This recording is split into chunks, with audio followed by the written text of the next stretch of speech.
참으로 좋은 주일 아침입니다. 하나님의 은혜가 저와 여러분의 삶 가운데 충만하시기를 주님의 이름으로 축원합니다. 우리 함께 예배하는 좌우 앞뒤에 계신 분들에게 먼저 주님의 이름으로 문안하며 축복하시면 좋겠습니다. 사랑합니다, 축복합니다. 이렇게 서로 인사하시면 좋겠습니다. 감사합니다. 우리의 신앙을 사도신경으로 우리 함께 고백하겠습니다. 전능하사 천지를 만드신 하나님 아버지를 내가 믿사오며 그의 아들 우리 주 예수 그리스도를 믿사오니 이는 성령으로 잉태하사 동정녀 마리아에게 나시고 본디오 빌라도에게 고난을 받으사 십자가에 못 박혀 죽으시고 장사한 지 사흘 만에 죽은 자 가운데서 다시 살아나시며 하늘에 오르사 전능하신 하나님 우편에 앉아 계시다가 저리로서 산 자와 죽은 자를 심판하러 오시리라. 성령을 믿사오며 거룩한 공회와 성도가 서로 교통하는 것과 죄를 사하여 주시는 것과 몸이 다시 사는 것과 영원히 사는 것을 믿사옵나이다. 아멘. 지금 이 예배 가운데 우리와 함께 계신 우리 하나님을 깊이 생각하는 조용한 시간을 갖겠습니다.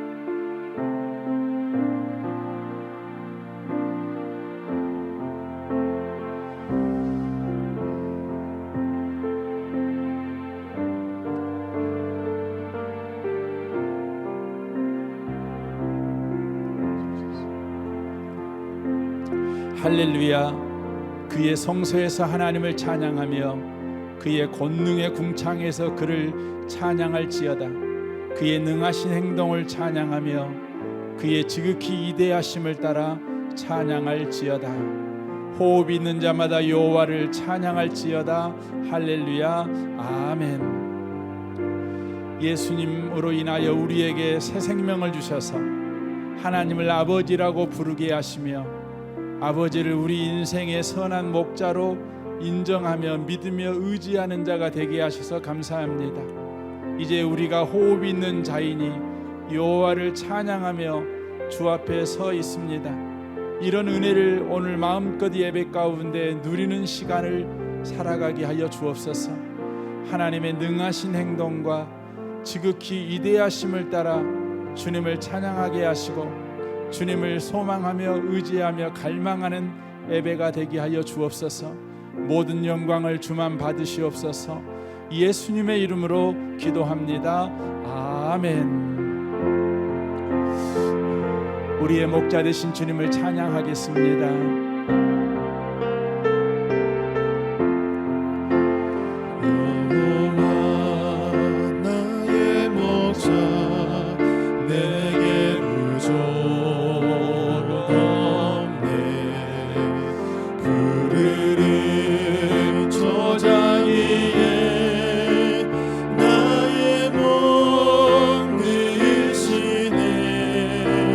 선한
넘치는 곳 나를 노하시네.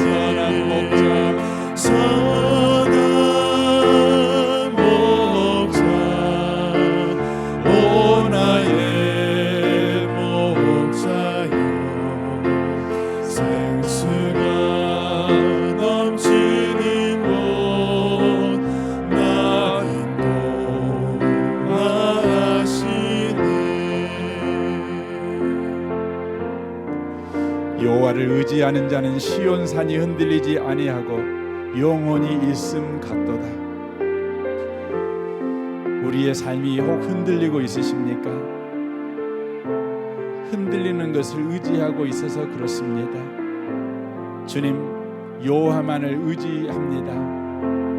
여호와만을 의지하는 큰 믿음 이 시간 우리에게 부어 주옵소서.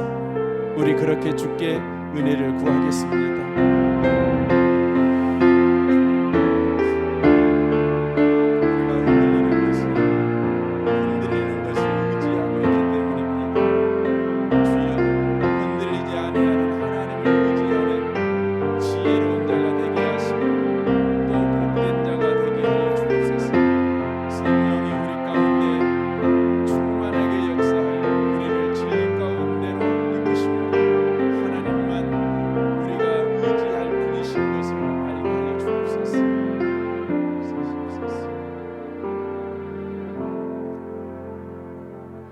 여호와를 경외하며 그의 길을 걷는 자마다 복이 있도다.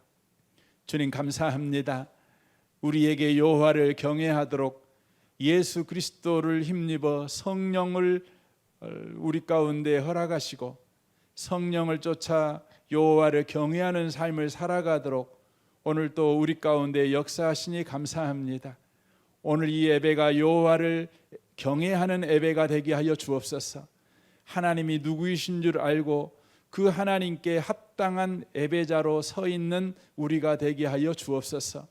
그리하여 우리의 인생이 하나님의 손에 붙들려 있는 인생이요, 하나님이 일해 주시는 인생이요, 하나님이 함께 살아주는 인생이 이 영고로 우리 인생이 넘치는 복 가운데 있게 될 줄로 믿습니다.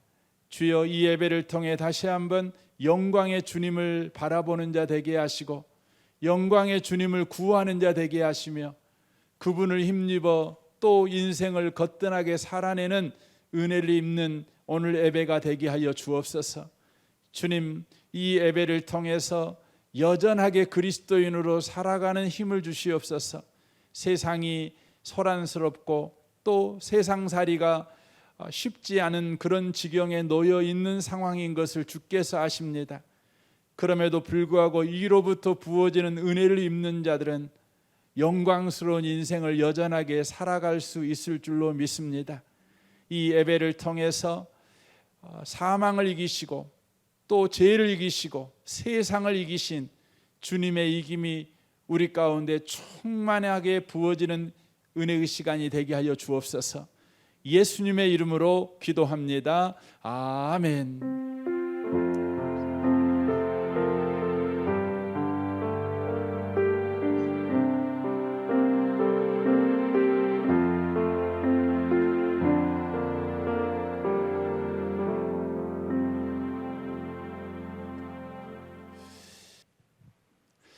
오늘 하나님의 말씀을 보겠습니다. 하나님의 말씀은 신약 성경입니다. 로마서 말씀입니다. 로마서 8장입니다. 로마서 8장 15절에서 18절까지 기록된 하나님의 말씀을 보겠습니다. 로마서 8장 15절에서 18절까지입니다. 함께 하나님의 말씀을 소리내어 읽도록 하겠습니다. 읽으실 때 하나님의 음성을 듣는 복된 시간 되시기를 바랍니다. 너희는 다시 무서워하는 종의 영을 받지 아니하고 양자의 영을 받았으므로 우리가 아빠 아버지라고 부르짖느니라. 성령이 친히 우리 영과 더불어 우리가 하나님의 자녀인 것을 증언하시나니 자녀이면 또한 상속자 곧 하나님의 상속자요 그리스도와 함께한 상속자니 우리가 그와 함께 영광을 받기 위하여 고난도 함께 받아야 할 것이니라. 생각하건대 현재의 고난은 장차 우리에게 나타날 영광과 비교할 수 없도다. 아멘. 우리 함께 읽었던 이 말씀에 의지해서 다시 복음으로 세 번째 말씀을 함께 나누기를 원합니다. 이 앞주에 이어서 복음과 현실과의 관계를 나누도록 하겠습니다. 여러분은 어느 때에 신앙이 흔들리십니까? 출애굽기 32장에 이런 장면이 나옵니다. 백성이 모세가 산에서 내려옴이 더딤을 보고 모여 백성이 아론에게 이르러 말하되 일어나라 우리를 위하여 우리를 인도할 신을 만들라. 지금 이스라엘 백성들이 대제사장인 아론에게 우상을 만들어 달라고 데모를 하고 있습니다. 새롭게 의지할 보이는 신을 만들어 달라고 시위하고 있는 것입니다. 이렇게 말도 안 되는 데모를 하고 있는 이스라엘 백성들은 최근 몇 개월 동안 엄청난 일을 연속해서 경험한 사람들입니다. 10가지 재앙으로 당시의 세계 최강의 애굽 왕 바로를 항복시킨 하나님을 그들은 경험했습니다. 문설주의 어린 양의 피를 바른 집마다 죽음을 넘어가게 하신 하나님, 홍해를 가르시고 마른 땅이 되게 하여 건너가게 하신 하나님, 뒤쫓아온 애국 군대를 홍해에 수장시켜 버리시는 크고 이대하신 하나님을 그들은 경험했습니다. 마라의 쓴물을 단물로 변화시켜 주시는 하나님, 먹을 것이 없는 광야에서 아침마다 먹을 것으로 만나를 주신 하나님을 그들은 경험했습니다. 큰 바위를 치자 물이 솟아나게 하시는 하나님 또한 경험했고, 전쟁 준비가 잘 된 아말렉과의 싸움에서 전혀 준비가 안 된 이스라엘을 승리케 하신 하나님을 그들은 또한 경험했습니다. 그런데 이 놀라운 경험을 가지고 있는 이스라엘 백성들은 이 어마어마한 경험들이 아직도 그들의 눈에 생생하고 귀에 생생하게 들리며 손발이 생생하게 느끼고 있었는데, 이렇게나 빨리 그리고 쉽게 하나님을 떠나 다른 신을 찾게 되었을까요? 다시 한번 출애굽기 32장 1절을 보겠습니다. 백성이 모세가 산에서 내려옴이 더딤을 보고 모여 백성이 아론에게 이르러 말하되 일어나라 우리를 위하여 우리를 인도할 신을 만들라.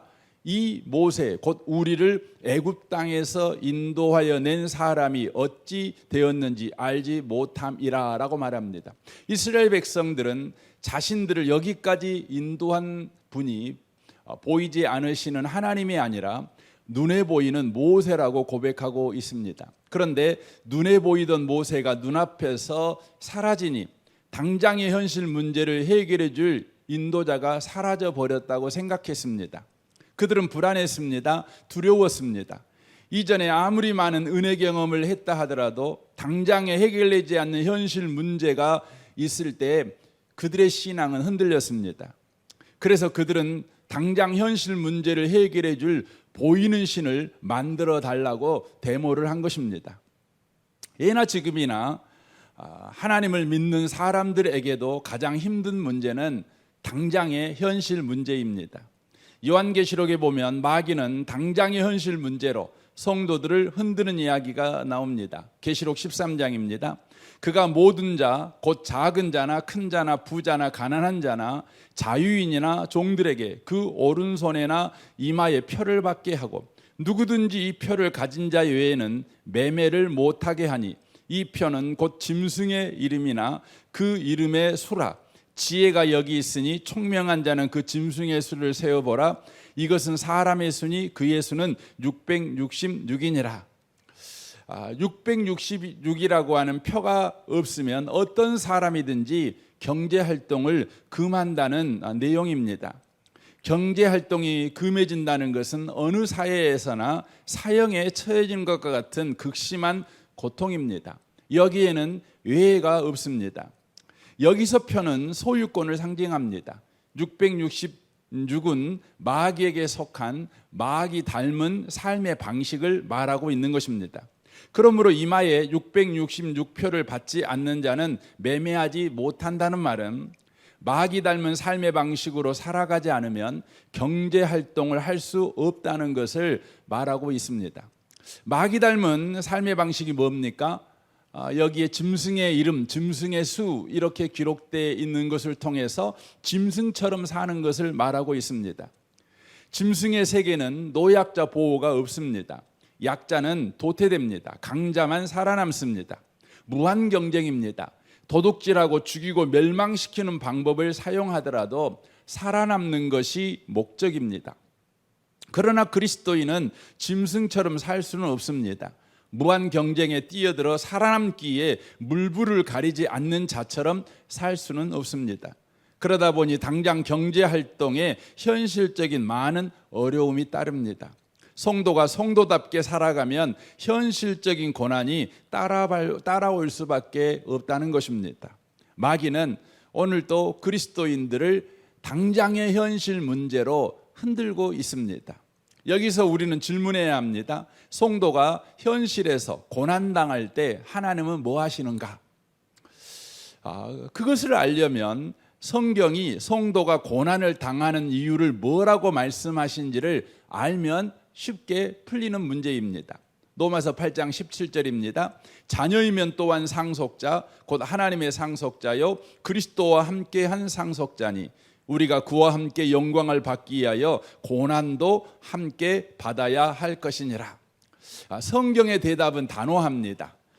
성도의 고난의 이유는 하나님의 자녀이기 때문이라는 것입니다.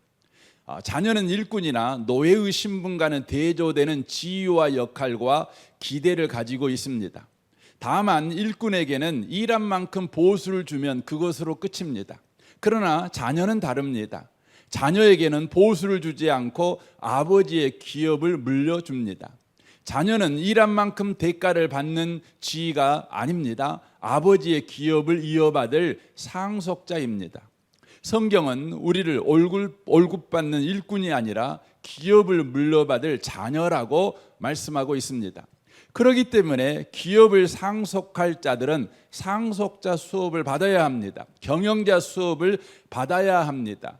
이를 위해 현실에서 고난을 받는 것입니다. 주인이 일꾼에게 기대하는 것은 일을 잘해내는 것입니다.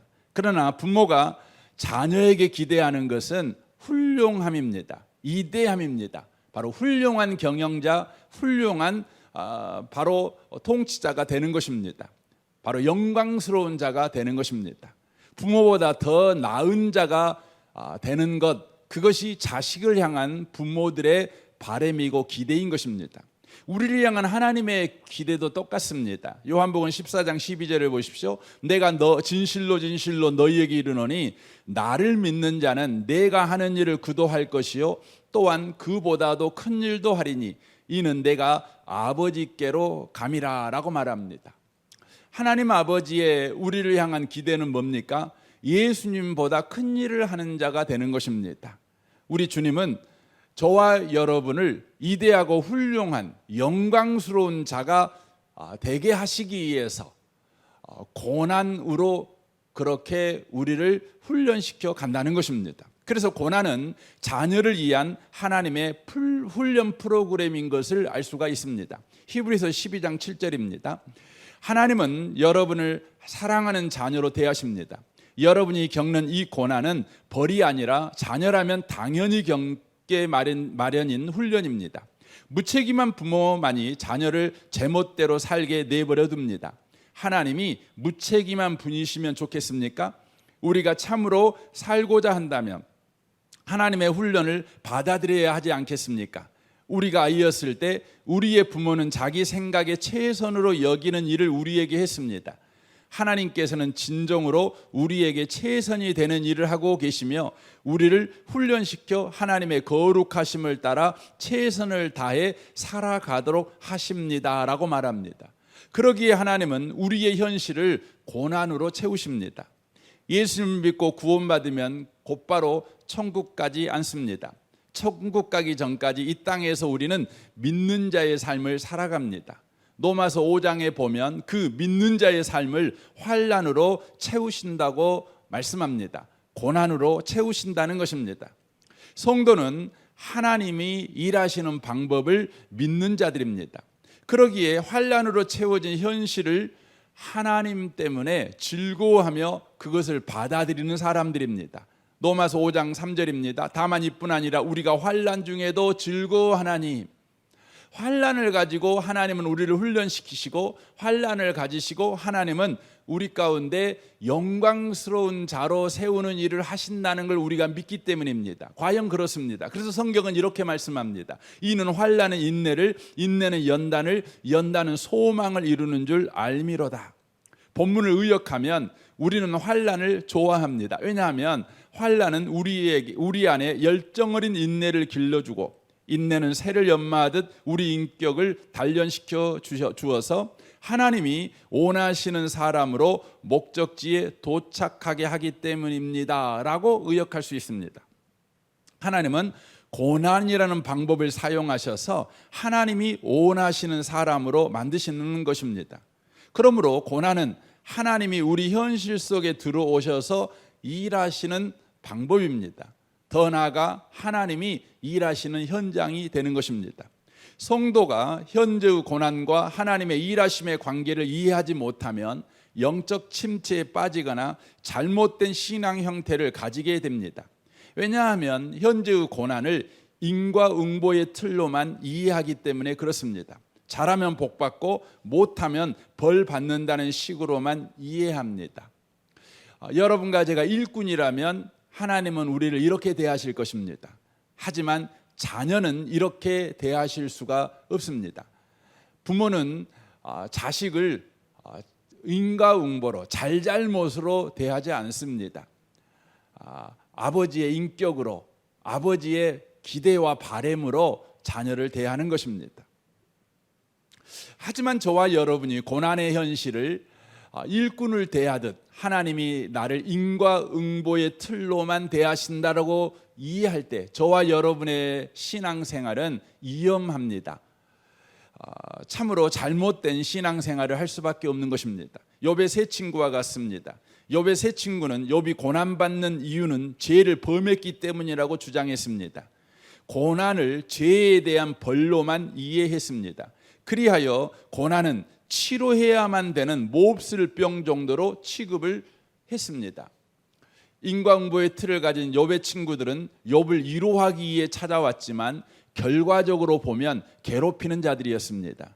인과응보의 이해 틀을 가진 사람들은 사람을 괴롭힙니다. 피곤하게 합니다. 욥은 그 괴로움을 이렇게 고백했습니다. 욥기 30장입니다. 그들은 성을 파괴하고 그 파괴한 가운데로 몰려드는 것 같이 내게로 달려드니 순식간에 공포가 나를 에워싸고 그들이 내 품위를 바람같이 날려버리니 나의 구원은 구름같이 지나가 버렸도다.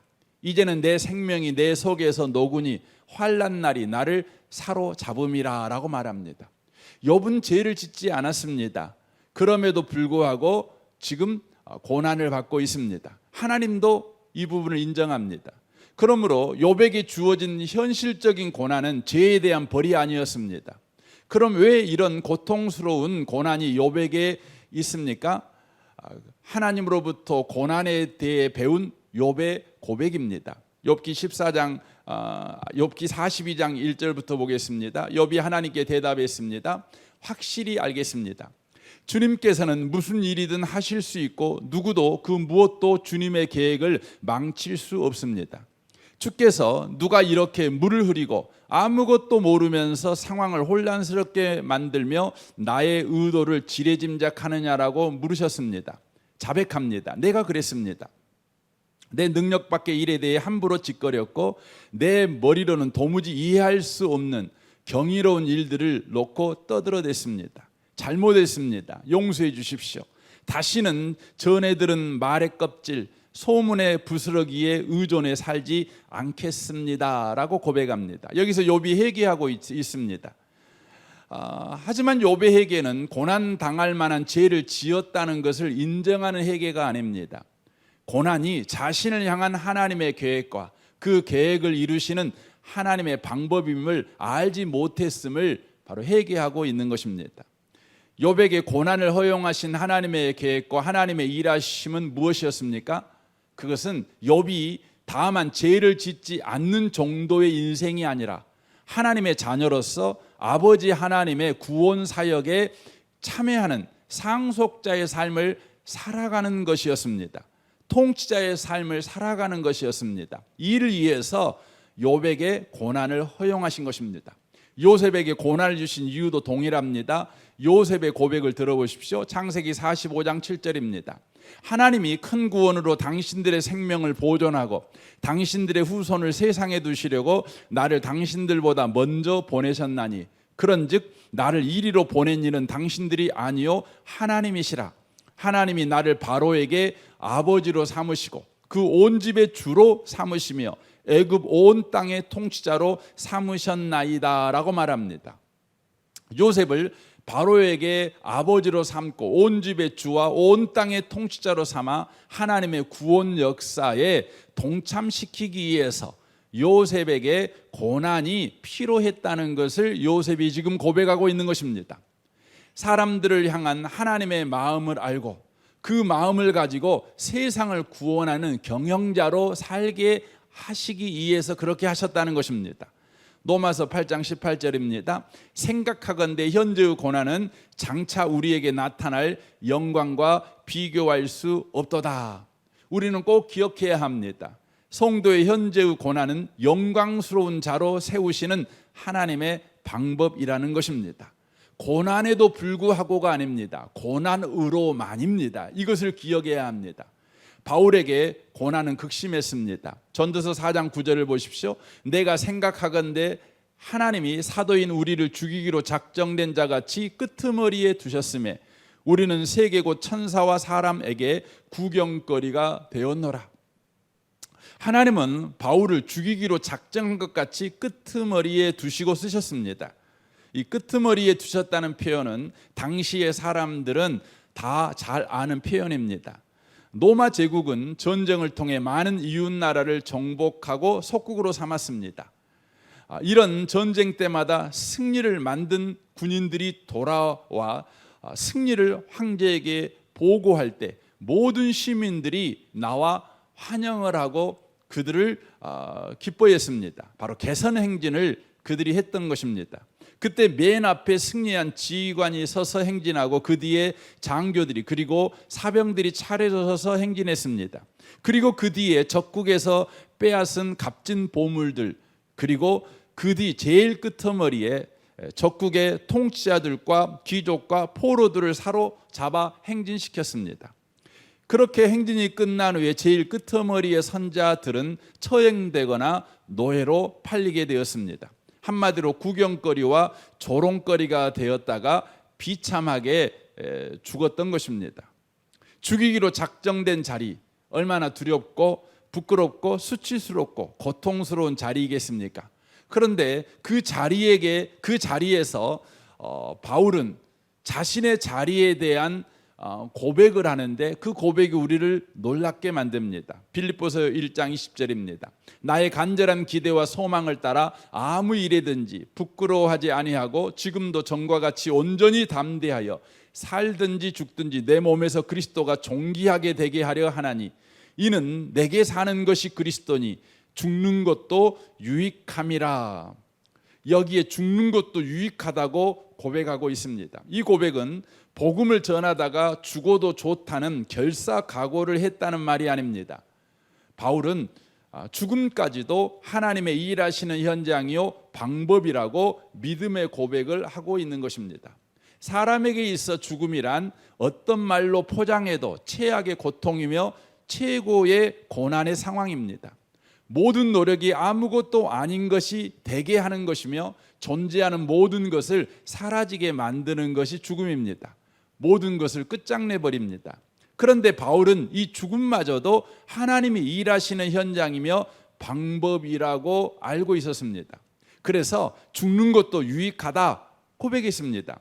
죽음마저 헛되지 않고 쓸모있고 가치가 있으며 유용하다라고 선언하고 있는 것입니다. 이것을 극명하게 보여주는 현장이 예수 그리스도의 십자가입니다. 예수님의 십자가의 죽음, 곧 골고다는 인류가 만든 최악의 고난입니다. 인류 가운데 있는 최악의 바로 환난이라고 말씀을 드릴 수가 있습니다. 그런데 그 현장이 우리의 구원을 만들어내는 하나님이 일하시는 현장이었습니다. 고린도전서 1장 23절을 보십시오. 우리는 십자가에 못 박힌 그리스도를 전하니 유대인에게는 거리끼는 것이요 이방인에게는 미련한 것이로되 오직 부르심을 받는 자들에게는 유대인이나 헬라인이나 그리스도는 하나님의 능력이요 하나님의 지혜니라라고 말합니다. 사람들은 고난을 부끄럽게 여깁니다. 고난을 회피하고 고난을 싫어합니다.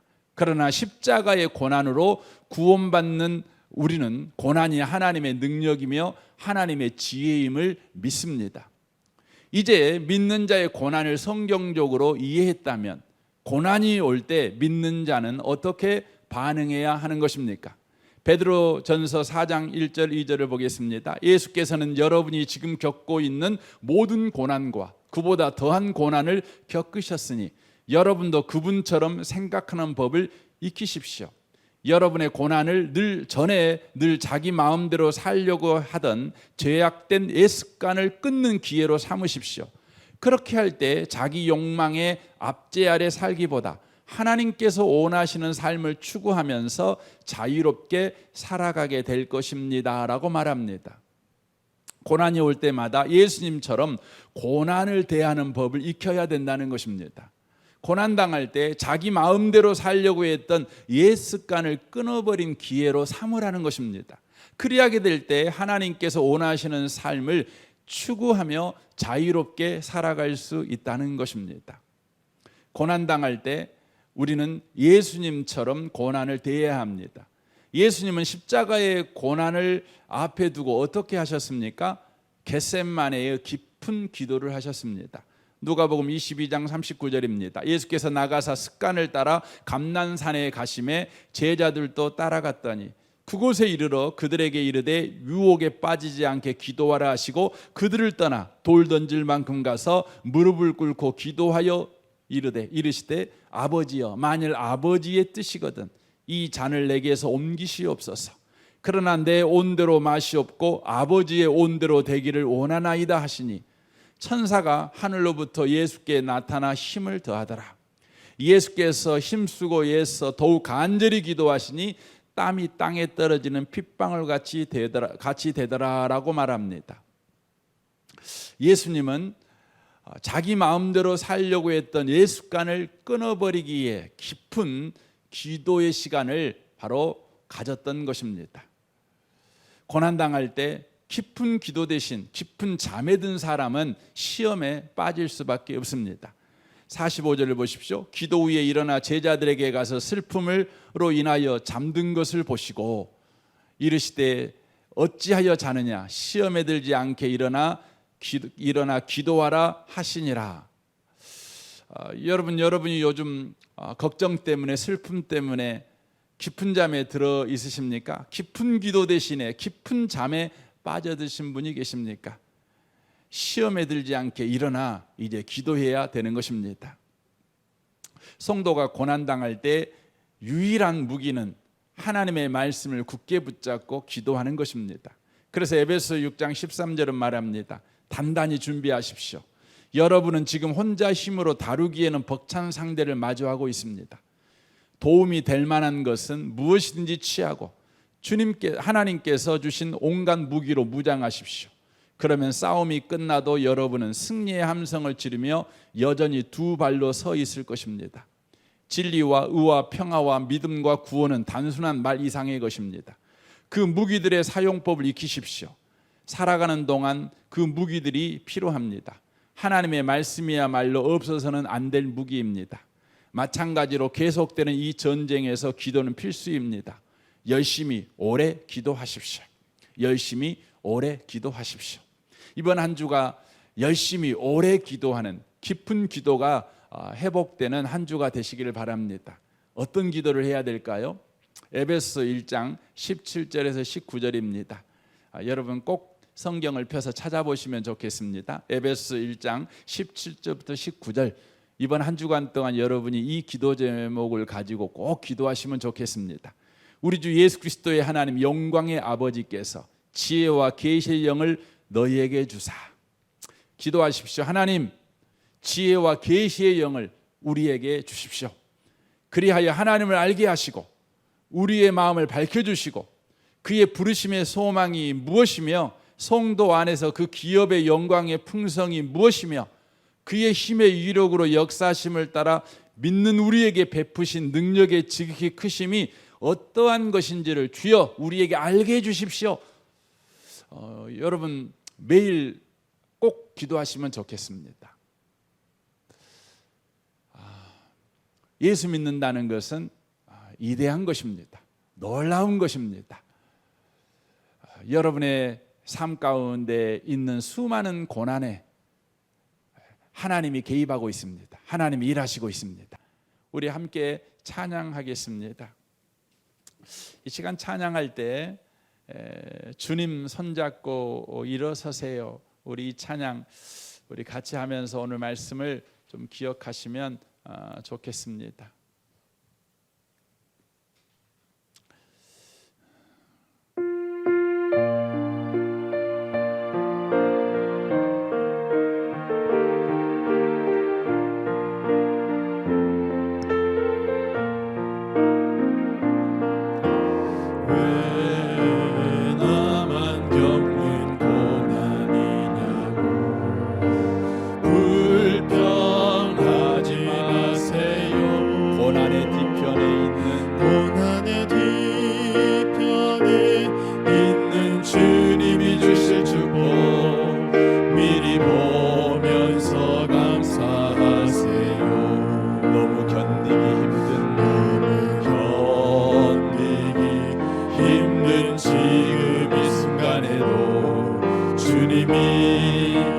일하고 계시잖아요.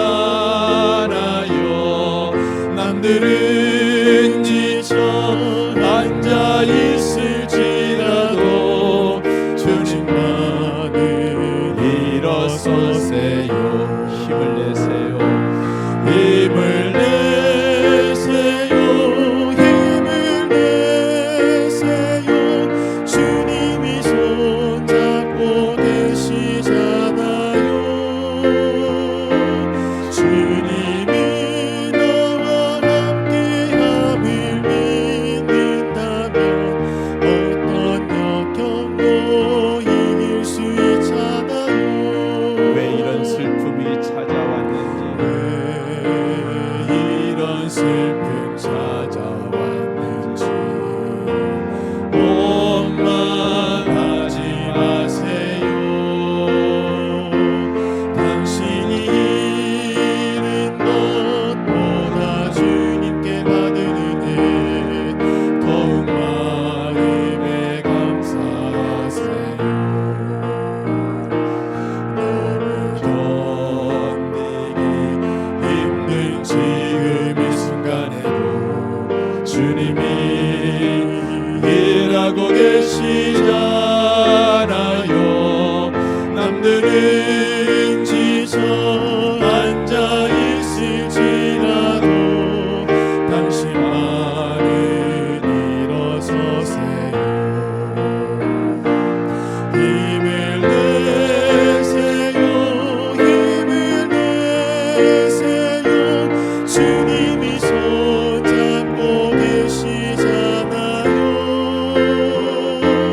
주님이 나와 함께함을 믿는다면 어떤 고난도 견딜 수 있잖아요. 힘을 내세요. 힘을 내세요. 주님이 손잡고 계시잖아요. 주님이 나와 함께함을 믿는다면 어떤 걱정도 이길 수 있잖아요.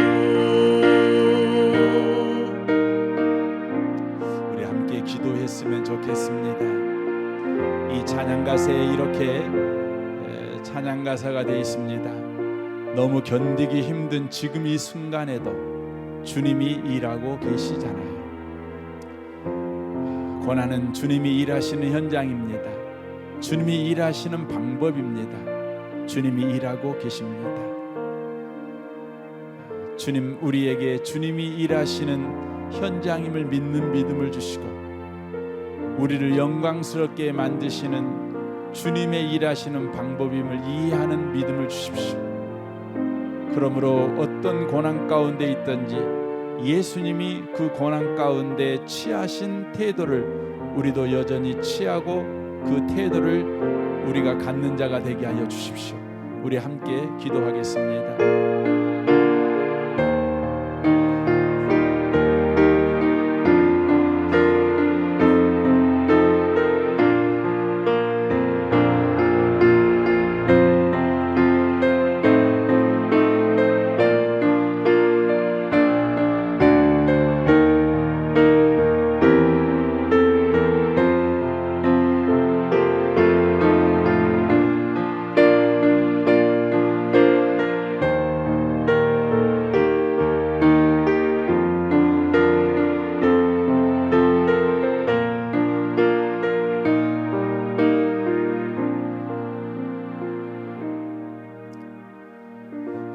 주님, 우리의 연약함을 불쌍히 여겨 주옵소서. 우리는 고난이 오면 불평합니다. 원망합니다. 이축됩니다. 우울해집니다. 좌절하고 낙심합니다. 하지만 오늘 말씀을 통해서 고난은 하나님이 일하시는 현장이요 하나님이 일하는 방법임을 말씀해 주셨습니다. 우리를 영광스러운 자로 세우시는 하나님의 은혜가 역사하는 자리임을 이 시간 이해했사오니 우리에게 어떤 고난이 올더라도 예수님께서 그러하셨듯 하나님의 말씀을 붙잡고 깊은 기도를 하는 자가 되게 하여 주옵소서. 그리하여 고난이 올 때마다 하나님의 일하심을 더 선명하게 경험하게 하시고 더욱 훌륭해지며 더욱 위대해지며 더 영광스러운 자가 되어지는 은혜를 입게 하여 주옵소서. 이 시간 헌금합니다. 헌금하는 모든 손들을 복되게 하셔서 저들의 헌금하는 행위가 믿음의 고백이 되게 하시고 계속해서 하나님을 의지하며 하나님을 힘입어 힘차게 인생을 살아내는 그런 은혜를 입는 신앙이 되게 하여 주옵소서. 예수님의 이름으로 기도합니다. 아멘. 찬양함으로 준비한 예물을 드리겠습니다.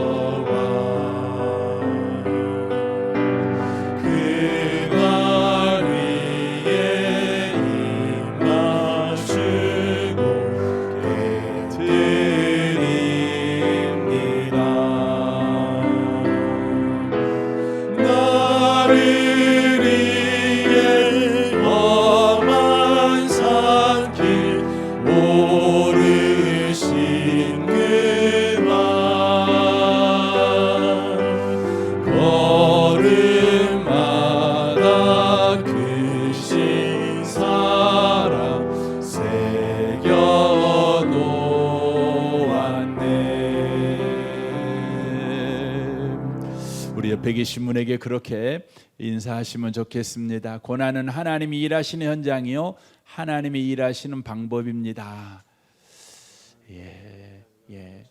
그렇습니다. 교회 앞에 광고 드리겠습니다. 오늘 함께 예배드릴 모든 분들에게 하나님의 은혜가 함께 하시기를 바랍니다. 사회적 거리두기 2단계가 이번 주 수요일 29일에 종료가 됩니다. 다음 주일부터는 함께 모여 예배를 드릴 수 있을 것 같습니다. 다음 주에 우리 함께 모두 모여서 예배했으면 합니다. 온라인 예배는 이번 주 수요일 그리고 새벽 예배까지는 이번 주까지 온라인 예배로 그렇게 드리도록 그렇게 하겠습니다. 다음 주부터는 주일 예배뿐만 아니라 수요 예배, 새벽 예배까지 다 이렇게 예배당에서 예배를 드리도록 그렇게 하겠습니다. 하유 합심 기도에도 다음 주부터는 모이고 목요 어머니 기도에도 다음 주부터는 모이도록 하겠습니다. 우리가 7월 첫째 주가 맥주 감사 주일이었는데 또 많은 분들이 헌금을 하셨지만 또 미처 헌금하지 못하신 분들은 우리 함께 모이는 8월 첫째 주, 다음 주죠. 다음 주 오실 때 헌금 또 함께 해주시면 또 좋겠습니다. 미래 세대 여름 캠프를 하려고 합니다. 어려운 중에 여름 캠프를 이번에 온라인으로 이렇게 하려고 합니다. 모든 일정을 여러분 온라인으로 진행하는데 상황에 따라서 대면으로도 진행하기도 할 것입니다. 자세한 내용은 마을방에 캠프 설명 영상을 올려드리겠습니다. 그것을 통해서 여러분이 확인해 주시고 여러분 그렇게 또 지지해 주시고 따라 주시면 참으로 감사하겠습니다. 다음 주부터는 순모임도 대면으로 그 온라인으로 하려고 합니다. 그래서 그 아마 이번 주에 그 각 마을별로 어떻게 이제 순모임을 온라인으로 할 것인지에 대한 그 영상을 올려드릴 것입니다.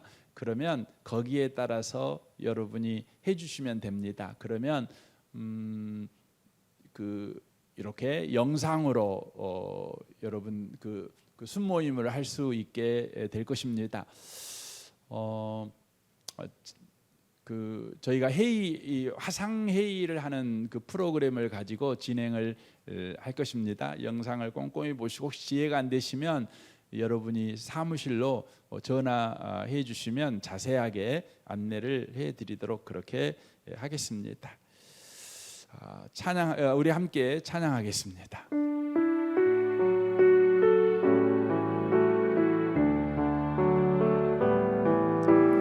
내가 달려갈 길과 주 예수께 받은 사명 곧 하나님의 은혜의 복음을 증언하는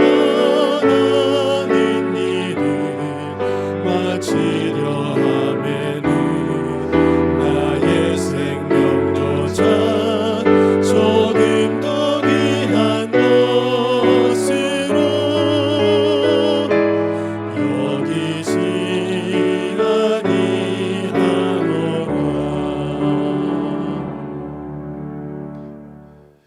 여호와는 내게 복을 주시고 너를 지키시기를 원하며 여호와는 그의 얼굴을 내게 비추사 은혜 베푸시기를 원하며 여호와는 그 얼굴을 내게로 향하여 드사 평강 주시기를 원하노라. 아멘.